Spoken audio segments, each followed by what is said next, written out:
Hi guys, it's Yoon, and today we're going to be talking about tattoos and piercings. So in a couple of my Instagram Q&As, a lot of you were very curious about the tattoos and the piercings that I had. And not that I have that many, but the ones that I do have are very meaningful to me. So let's start.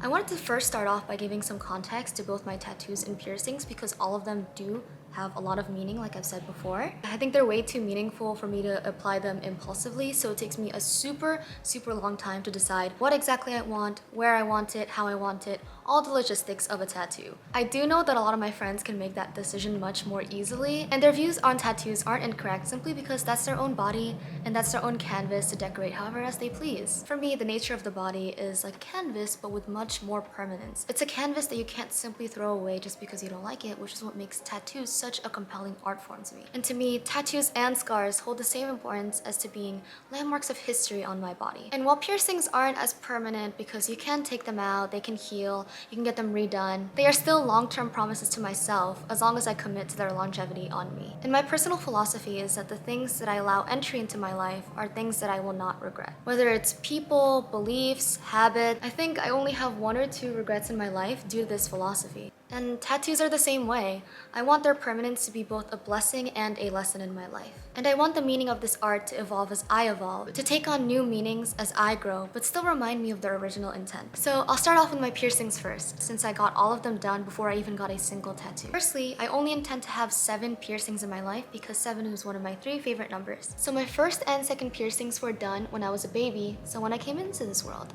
They're on my lower lobes. My third and fourth piercings are on my upper lobes, and I did them as an act of courage, freedom, and individuality, since I got them done during a solo trip to the Philippines. I think I was 15 when I got them done, and that was the very first promise to myself to do something that I wouldn't regret. And my 5th piercing was actually done at the start of quarantine, and this one I did by myself. So remember that night and taking about 3 hours to do it because I was watching Black Mirror that night. And I also learned a lot of things about myself due to that experience, including the fact that it was very difficult for me to inflict physical pain onto myself. It's definitely not a process that I'd like to repeat, and it made me very aware of the disconnect between what my mind wants and what my body is able to do. And my 6th piercing is my conch piercing, which is also the one that hurt the least. Like, I have a pretty high pain tolerance, yes, but this one felt like an ant bite. Since it's a cartilage piercing, I did go to a piercer for it, and he must have been amazing because it never got irritated, nor did it hurt after I got it pierced. This 6th piercing I got immediately after I graduated high school. The original jewelry that I chose for it was a cross to represent my mom since she's Catholic.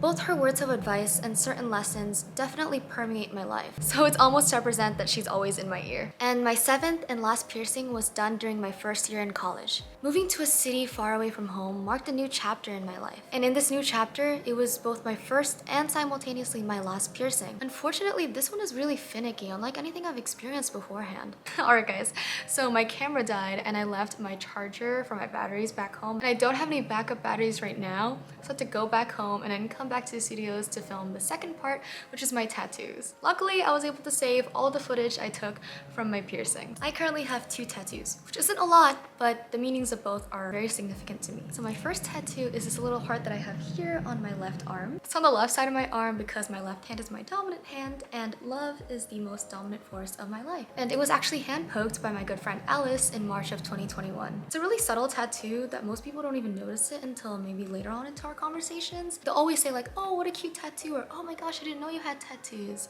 or oh, is that a tattoo? My second tattoo is one that took a long time to carry out. And I don't just mean the tattoo session. From conception to actualization, it took a really long time for me to develop this. So allow me to explain. Firstly is the color of the tattoo. You will notice that every tattoo that I have and will ever have are all going to be dark red. And that's because my favorite color is red. Red is a symbol of passion and love, but also danger. For me, it has a lot of literary depth in it. Secondly, butterflies signal evolution and the change into something beautiful. Life is riddled with transformations that at first cause us to feel uncertain about the process and the amount of vulnerability that they require, which is very similar to the cocoon phase of a butterfly's life. We don't know what will eat us if we take that risk, but We must trust ourselves to begin that process, similar to how a butterfly begins its process without knowing if it'll meet failure or success. But in the end, we become a greater version of ourselves. But what inspired the symbolism in the first place? Well, I recall XXX-holic or Triple X-holic shortly after I read Tsubasa Reservoir Chronicles. And if you've ever read it, there's plenty of butterfly imagery in there. But it's mostly a reference to my favorite manga of all time, Fruits Basket. This is a little bit of a spoiler, but the character Kyoko Honda was known as the Red Butterfly during her gang years, but gradually changed her lifestyle as she met her husband. And then she became the mother of our main character, Toru. It's an evolution and almost like a self-sacrifice. I myself have a very complex relationship with my mom, but her own self-sacrifices as she raised me as a single mother deeply reflect those of Kyoko Honda's. She may not be a perfect mom, but I can recognize that she always tries her best. And fourthly, the placement is also super important. It's placed on the back of my neck, or my upper back technically, because it's also a nod to one of the earlier themes in Fruits Basket. It's kind of like a reference to the story that Toru tells about being the rice ball in a fruits basket, and how even though we don't see the valuable things about ourselves, they're still there. Others can see them, so we must trust others to see our worth when we are blinded by insecurity. We must work together as a whole to remind ourselves of our seemingly hidden value. When you think about it, I've never actually seen my own tattoo. I've only ever seen it in mirrors, photos, videos, or when other people tell me that it looks really pretty. So I know that butterflies have always been a really cliche thing to tattoo, but I'm hoping that I can give you some insight to my personal meanings.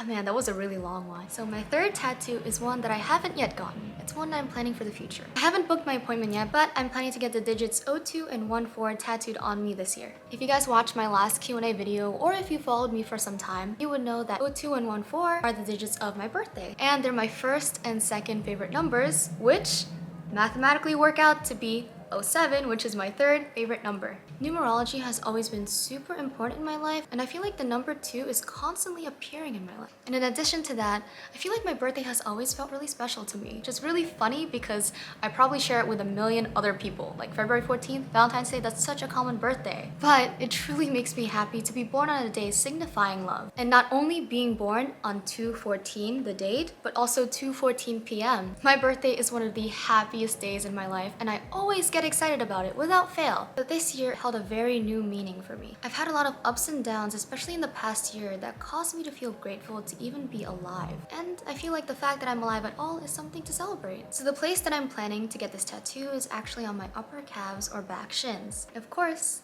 this also means something. So firstly, I prefer rear-facing tattoos because that requires me to trust someone else with something permanent on my body. So even if I do end up being a tattoo artist later in my life, I would still have to consult someone else to execute it with much accuracy. Secondly, a tattoo on the lower half of my body would balance out the 2 that I have on the upper half of my body. And lastly, most importantly, is the inspiration of the tattoo. I want it to be something reminiscent of what you would see on a label of an artificial model in, say, a cyborg or android film. I've always been fascinated in media exploring such dilemmas. So the tattoo would be as though someone created me and labeled me accordingly. Which is kind of freaky, right?